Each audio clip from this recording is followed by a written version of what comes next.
देखिए बच्चों, अगर बात करें पॉलिनेशन का तो नाम खुद ही बताता है, transfer of pollen grain from anther to stigma. तुम्हारा नोट्स अभी तक नहीं हुआ? लास्ट टॉपिक तक हुआ है यार, डेवलपमेंट ऑफ एम्ब्रियोस। कुछ ज्यादा स्लो नहीं चल रहा है, कम से कम बराबर हो।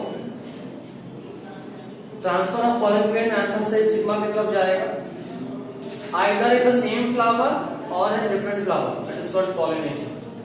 ठीक है, ये बात ध्यान रखना है कि सेम फ्लावर पे भी अगर एंथर से स्टिग्मा चला जाता है पॉलन ग्रेन तो उसको भी पॉलिनेशन ही बोलते हैं। दूसरा, प्लांट के केस में एक बहुत इंपॉर्टेंट बात जिस पे आपको फोकस करना है कि यहाँ पे बोथ मेल गैमेट और फीमेल गैमेट दोनों ही नॉन मोटाइल होते हैं।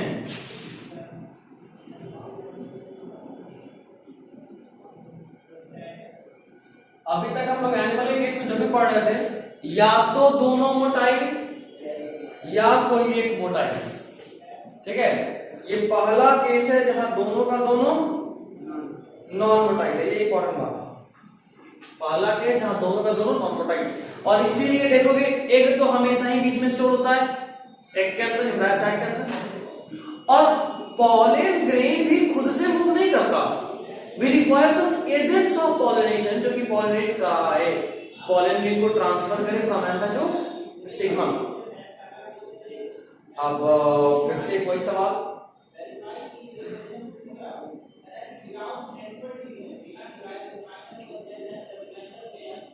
फिर से वही सवाल कि ठीक है, पॉलिनेशन किस तरीके से हो रहा है, इसके बेसिस पे तीन तरह के प्लांट, पहला या तीन तरह का पॉलिनेशन।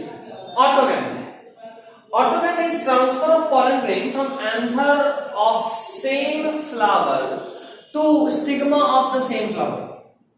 अगर उसी फूल का एंथर का पॉलन ग्रेन उसी फूल के स्टिग्मा तक पहुंचता है तो आप उसको बोलते हो autogamy, self fertilisation. Complete autogamy quite rare है, इंपॉर्टेंट पॉइंट है, complete autogamy is quite rare. बोलो, कंप्लीट ऑटोगैमी रेयर बता रहे।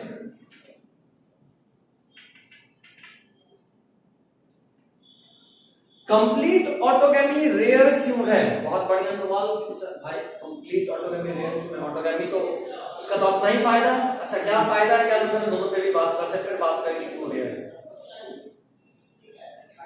वैसे रेयर होने के लिए या ऑटोगैमी होने के लिए दो चीज बहुत जरूरी है। पहला, किसी फ्लावर का एंथर और किसी फ्लावर का स्टिग्मा दोनों को सेम टाइम पे मैच्योर होना पड़ेगा। अगर दोनों सेम टाइम पे मैच्योर हो रहे हैं तो आप उसको क्या बोलोगे? तब ऑटोगैमी तो ही चांस है, नहीं कंप्लीट नहीं, तो ही चांस है कि ऑटोगैमी हो। सेम टाइम पे होगा तो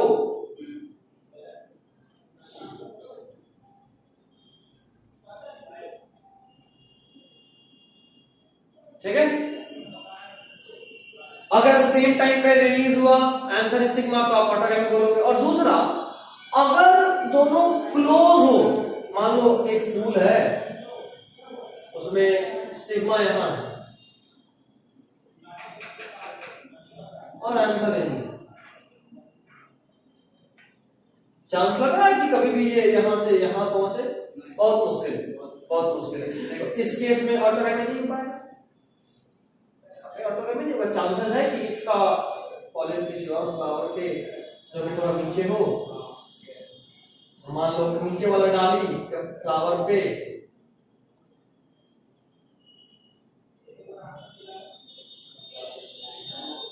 आ सकता, बट इसका इसी पे, इसका पॉलन इसी पे आना मुश्किल है। दो बार दोनों को सेम टाइम पे मैच्योर होना पड़ेगा ताकि अगर पॉलन के नीचे लगे स्टिग्मा पे पहुंच गया अगर, तो पॉलिनेटिव का ग्रोथ होगा क्योंकि दोनों मैच्योर है। और दूसरा, दोनों को क्लोज होना पड़ेगा। कुछ प्लांट ऐसा होता है जो जबरदस्ती ऑटोगैमी कराता है, और इसके लिए उसके अंदर दो तरह का फ्लावर होता है। एक, जैसे हम प्लांट का नाम बोले, एक का नाम है वियोला जिसको हम लोग कॉमन पैंसिल बोलते हैं, उसके अलावा ऑक्सैलिस, कॉमेलिना, ये सारे प्लांट्स हैं। इनमें दो तरह का फ्लावर प्रोड्यूस होता है और उसका नाम, एक को बोलते हैं चैस्मोगैमस, एक को बोलते हैं क्लिस्टोगैमस, चैस्मोगैमस, और दूसरे को बोलते हैं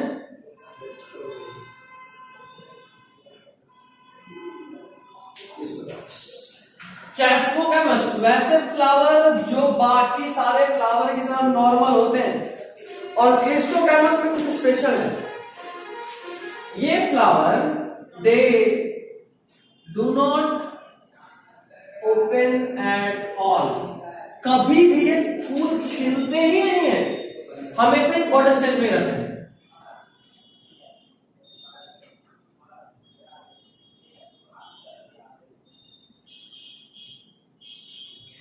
अब बर्ड स्टेज में रहने का क्या फायदा, क्या नुकसान? देखो, अगर मान लो ये कोई फूल है और ये बर्ड स्टेज में ही है, तो इसके अंदर ही स्टिग्मा होगा और इसके अंदर ही एंथर भी होगा। जाहिर सा बात है, कोई ऑप्शन नहीं है, इसी फूल का एंथर इसी फूल के स्टिग्मा पे लैंड करेगा और इसमें कंप्लीट ऑटोगैमी होगा। कोई चांस नहीं है कि एक किसी और फूल का पॉलन ग्रेन आ जाए या इसका पॉलन किसी और फूल में छपा जाए। तो यहाँ पे क्या होगा भैया?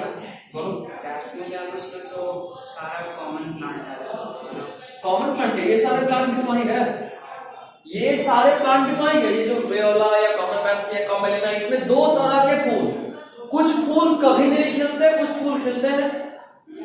अब जो फूल खिलते हैं वो चैस्मोगैमस है, जो फूल नहीं खिलते वो क्लिस्टोगैमस है, लेकिन दोनों एक ही पेड़ कॉमेलिना में। ऐसा हो सकता है कि पेड़ में दोनों?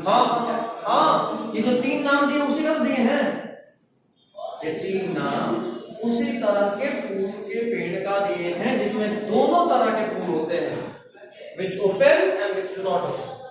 ठीक है, जब फ्लावर पूरा भी खिलेगा और बर्ड भी खिलेगा। हाँ, कुछ फूल, वही फूल नहीं, कुछ ऐसा होगा जो पूरा खिलेगा, कुछ होगा जो खिलेगा नहीं। ठीक है,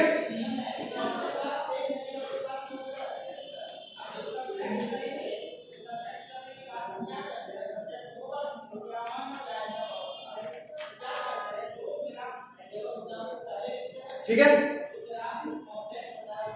क्लिस्टोगैमस का एक फायदा है, अगर कोई प्लांट ऐसी जगह पे है जहां कोई पॉलिनेटर नहीं है, तब भी वहां पॉलिनेशन तो हो गया, और अगर पॉलिनेशन हो गया तो तय बात है कि वहां पे सीड भी बनेगा।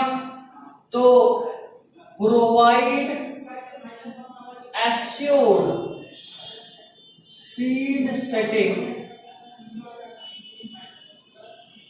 even in the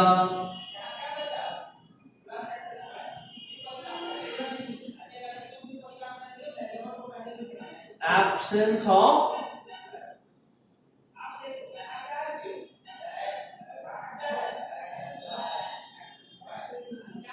pollinators। ठीक है, क्लिस्टोगैमस ये एश्योर्ड सीड सेटिंग करता है, मतलब मे भी पॉलिनेटर है नहीं है, बट फिर भी बीज तो होगा, क्योंकि फूल के अंदर ही फर्टिलाइजेशन पॉलिनेशन हो रहा है और इन टर्म फर्टिलाइजेशन भी हो रहा है। ठीक है, अगला को बोलते हैं जाइगोनोगेमी। ये तो ऑटोगेमी था, बात करें जाइगोनोगेमी।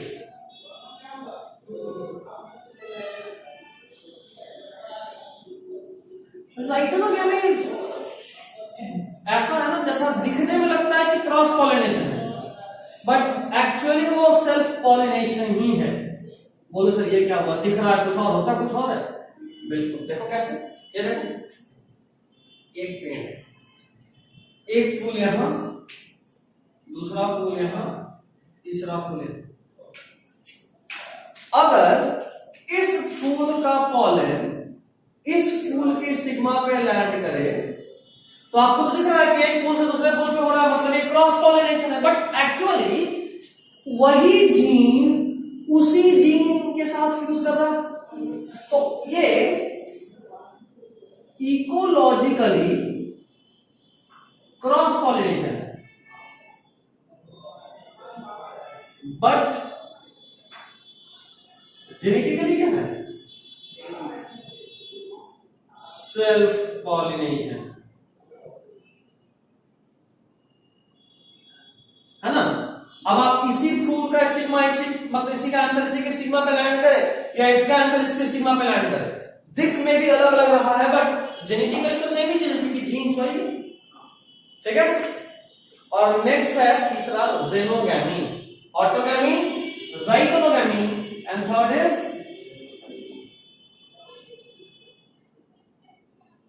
जेनोगैमी। अब ये जेनोगैमी क्या है? जेनोगैमी में एक प्लांट का एंथर किसी दूसरे प्लांट के फ्लावर के स्टिग्मा पे लैंड करता है, ठीक है। देखो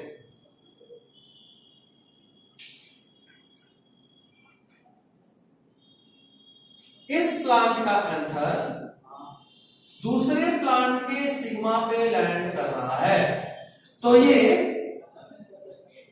इकोलॉजिकली एंड जेनेटिकली दोनों ही क्या है? क्रॉस पॉलिनेशन, इकोलॉजिकली भी और जेनेटिकली भी, ठीक है। देखो सेल्फ पॉलिनेशन से प्लांट को बहुत नुकसान हो जाता है, so plant always tries to avoid this self pollination, और उसके लिए प्लांट बहुत सारा डिवाइस जनरेट करा, बहुत सारा तरीका बनाया है, and that is called as out breeding devices. क्या बोलते हैं उसको? Out breeding devices. होता क्या है उसमें? प्लांट्स अपने ही स्टिग्मा पे अपने ही एंथर को लैंड करने से रोकते हैं या ग्रो करने से रोकते हैं, ठीक है। उसके लिए उन्होंने कुछ टेक्निक डेवलप करा जिसको तो क्या बोलते हैं? Out breeding devices. इससे पहले क्या बात करेंगे? Talking about results of pollination.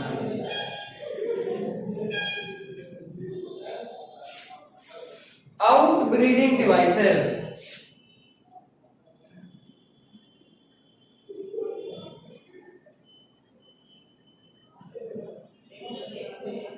Next class Thursday को होगा एंड सैटरडे फिर से ऑफ बताया था। सैटरडे संडे में भी दोपहर से क्लास लगा सकता, but Saturday complete of. Out breeding devices जरा समझो, मेजॉरिटी ऑफ प्लांट है ना वो हर्माफ्रोडाइट है।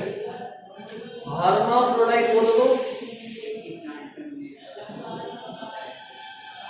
मेजॉरिटी। कुछ ही प्लांट ऐसे हैं जो यूनिसेक्सुअल हैं, बाकी सारे बाइसेक्सुअल। तो majority of them are hermaphrodite, और ये सारे प्लांट सेल्फ पॉलिनेशन से बचने की कोशिश करते हैं क्योंकि उसी फ्लावर में एंथर स्टिग्मा दोनों है, तो चांसेस आर वेरी हाई कि वो आपस में ही पॉलिनेट कर जाए। बट कंटिन्यूड सेल्फ पॉलिनेशन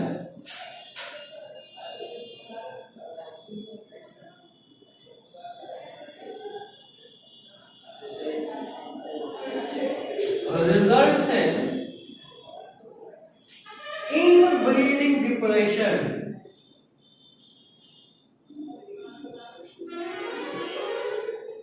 इसी कारण के वजह से साइंस मना करता है कि क्लोज सिबलिंग्स में या क्लोज रिलेटिव्स में मैरिज नहीं होना चाहिए।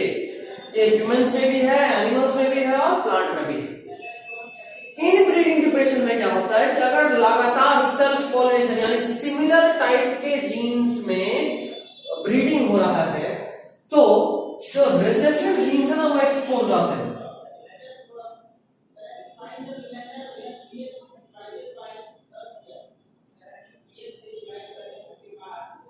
Recessive genes are expose. जरा समझते देखो, अगर 10th का मेंटलिज्म कुछ भी याद आ रहा हो, सबसे पहले कैपिटल डी को क्रॉस कर देते स्मॉल डी से। ये प्लांट कैसा? टॉल है ड्वार्फ? टॉल। ये वाला ड्वार्फ। ये खराब भी अच्छा है, जब क्रॉस करें तो चारों का चारों कैपिटल डी स्मॉल डी मिला था, है ना। देखो तो रिसेसिव वाला चीज दिख दिखेगा बाहर से प्लांट कैसे दिखेगा? तो रिसेसिव छुप गया। अब देखो अगर इसका सेल्फ कर दे तो 4 बन रहा था, अगर याद आ रहा हो तो 3:1 का रेशियो आ रहा था।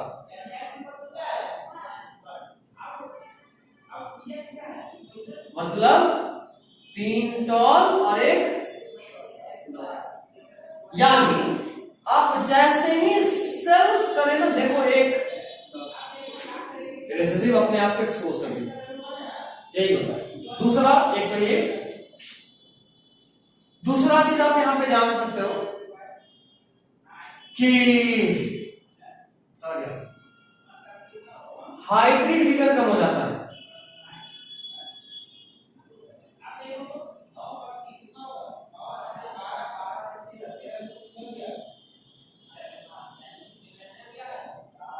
Less hybrid vigour. Hybrid vigour से क्या होता है, जब भी कोई ऑर्गेनिज्म अगर सेक्सुअल रिप्रोडक्शन का प्रोडक्ट होता है ना, तो उसके अंदर फर्टाइल ऑफस्प्रिंग प्रोड्यूस करने का एबिलिटी ज्यादा होता है। और अगर कंटिन्यू सेल्फ वाला चीज रहा, सेल्फ फर्टिलाइजेशन या क्लोज में ब्रीडिंग, तो इन ब्रीडिंग में दिखेगा जिसमें हाइब्रिड विगर खत्म हो जाएगा। फिर वो सामने वाला जो ऑफस्प्रिंग बनेगा वो रिप्रोड्यूस नहीं कर पाएगा, अगर कर भी लिया तो बच्चा फर्टाइल नहीं होगा, इस तरह का प्रॉब्लम आना शुरू होगा। एबॉर्शन का केस देखने को मिलेगा। ठीक है, तो बहुत सारा प्लांट अब इसको रोकना चाहेगा। देख रहे हो कितना नुकसान है। पता चला कि अगर हाइब्रिड विगर एकदम खत्म हो गया तो कहानी खत्म हो गया स्पीशीज का। भैया मोनोइशियस वाला सिंबल कैसे बनता है?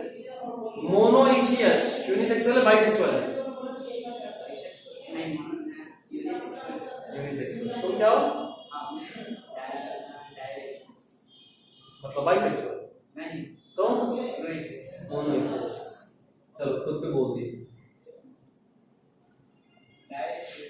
डायोइशियस इज यूनिसेक्सुअल। या तो ऐसा बनेगा या तो ऐसा बनेगा।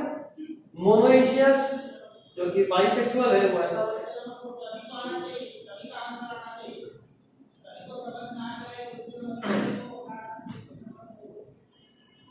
डर यहां तक?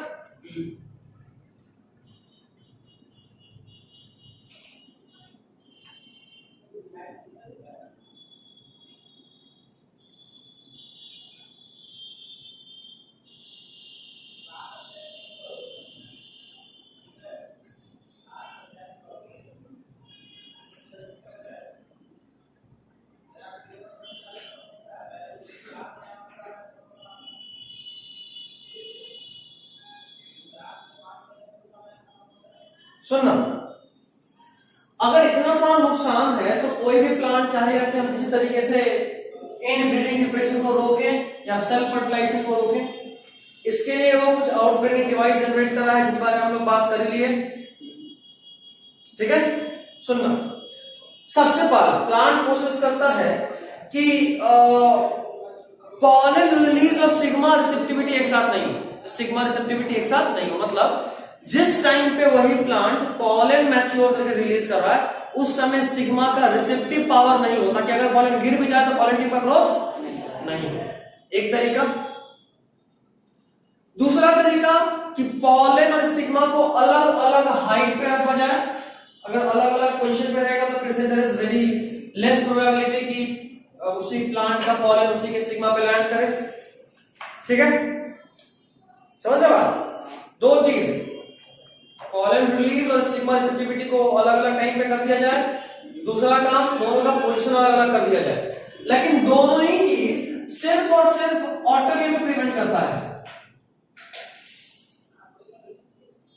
Both of them prevents autogamy only. इसका क्या मतलब? इसका मतलब यह है कि भाई साहब अगर मान लो आप बोलते हो ठीक है सर, इस फ्लावर का स्टिग्मा और पॉलन का जगह बदल दिया, एंथर और स्टिग्मा का, कोई बात नहीं सर। ऊपर वाले स्टिग्मा का तो ऊपर वाले पॉलन का तो नीचे वाले स्टिग्मा पे आ सकता है, तो ऑटोगैमी नहीं होगा जगह बदलने से। लेकिन क्या ज़ाइगोमोगैमी नहीं हो गया?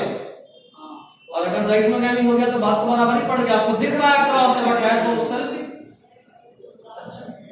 उसी तरह से मान लो जब ये फ्लावर पॉलन रिलीज कर रहा है तो इसका स्टिग्मा रिसेप्टिव नहीं है, लेकिन इसका पॉलन इसके स्टिग्मा पे चला गया तो इसका नहीं है ना, इसका वाला इस पे चला गया तो सिर्फ ये दोनों ही सिर्फ और सिर्फ क्या प्रिवेंट कर रहा है, ऑटोगैमी। ऑटोगैमी नहीं होगा, उसी फ्लावर का उसी के स्टिग्मा पे पॉलन नहीं जाएगा दूसरे फ्लावर पे जा सकता। अब इस दोनों से बचने के लिए एक और तरीका है,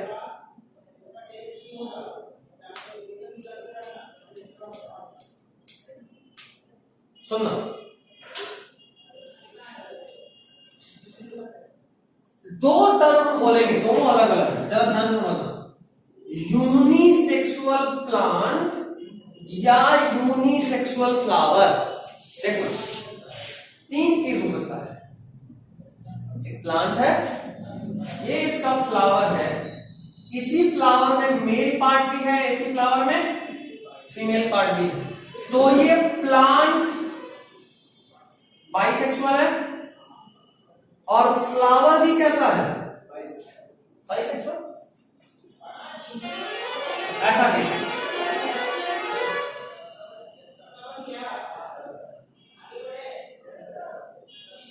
तीनों का तीनों फ्लावर के पास सिर्फ मेल पार्ट है, इस पूरे प्लांट में कोई भी फीमेल फ्लावर नहीं है, तो ये प्लांट कैसा है,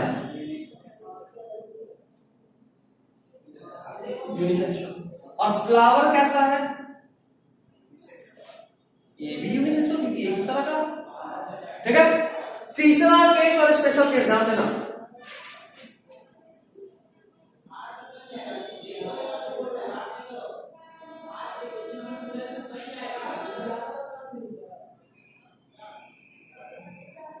देखो, तो इसमें प्लांट कैसा है, प्लांट तो मेल और फीमेल दोनों ही फ्लावर है, तो प्लांट है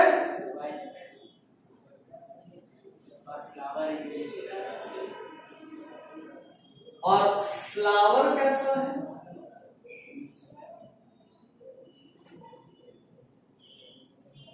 प्लांट है बाइसेक्सुअल और फ्लावर है यूनिसेक्सुअल।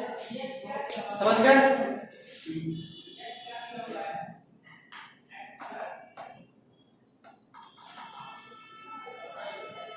देखो, इसका एग्जांपल इंपॉर्टेंट है, कैस्टर और मेज, जो आपके लेवल पे है।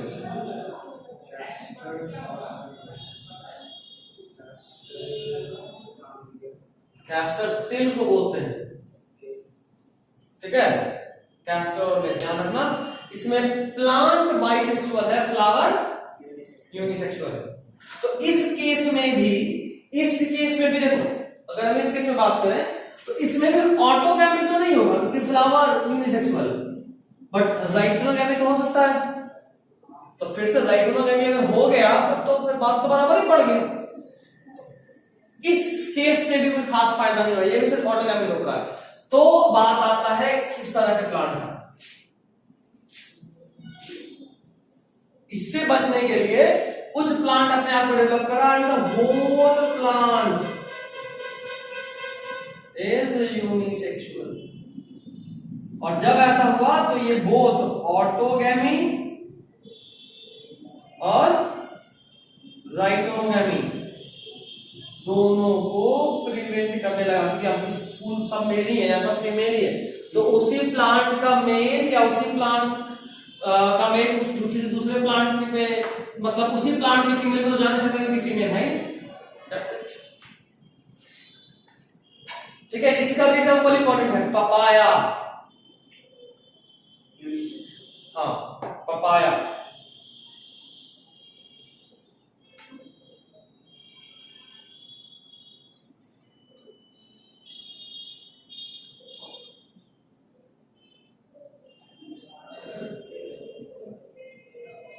डायग्नोस्टिक क्या है भैया? क्या डायग्नोसिस कंडीशन, मतलब एक प्लांट में एक में या एक प्लांट में डायोइशियस, ये वाला कंडीशन है। मतलब अलग। हाँ हाँ हाँ,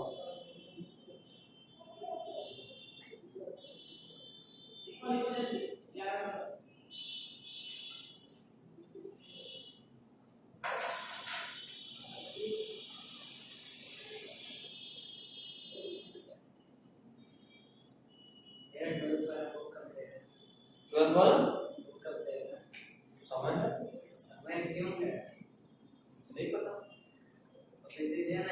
हो गया? हेलो,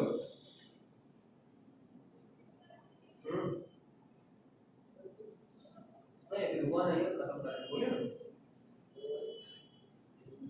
नहीं अभी नहीं हुआ, क्या बात है, बोलिए ना। नहीं खा नहीं, इस पीरियड में कर देंगे।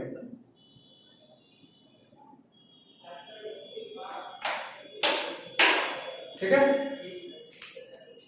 इन सब से बचने के लिए एक और तरीका वो डेवलप करा है प्लांट, मतलब डायोइशी की तरह, उसको बोलते हैं सेल्फ इनकॉम्पैटिबिलिटी। क्या बोलते हैं?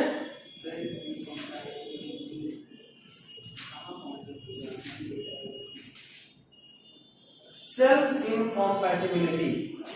सेल्फ इनकॉम्पैटिबिलिटी ये बोलता है कि अगर प्लांट कैसा भी हो, डायोइशियस मतलब मोनो, डायोइशियस मतलब बात ही खत्म, और कोई ऑप्शन नहीं। अगर मोनोइशियस भी है फिर भी वहां पे सेल्फ इनकॉम्पैटिबिलिटी है, यानी अगर गलती से उसी फ्लावर का पॉलन उसी के स्टिग्मा पे या ऐसा वाला कंडीशन किसी और फ्लावर का पॉलन उसी प्लांट के किसी और फ्लावर के स्टिग्मा पे लैंड कर जाए तो वहां पे पॉलन ट्यूब का ग्रोथ ही नहीं होता है। ये जेनेटिक इनकॉम्पैटिबिलिटी है, अगर जीन सेम हो जाएगा तो ग्रोथ ही नहीं होगा पॉलन ट्यूब का, तो सेल्फ फर्टिलाइजेशन का चांस खत्म। ध्यान रखिएगा, ये एक जेनेटिक मैकेनिज्म है। Self इनकॉम्पैटिबिलिटी is a genetic mechanism.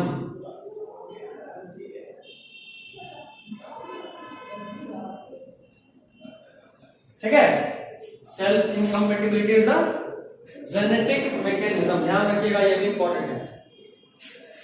चलिए अगले क्लास में हम लोग एजेंट्स ऑफ पॉलिनेशन पढ़ेंगे, ज्यादा नहीं है। Agents of pollination, pollen crystal और डबल फर्टिलाइजेशन खत्म कर देंगे। 3 क्लास और उम्मीद कर रहे हैं खत्म कर देंगे। ये सबसे बड़ा चैप्टर में से एक है 4-12। ठीक है, this is all from my side for today.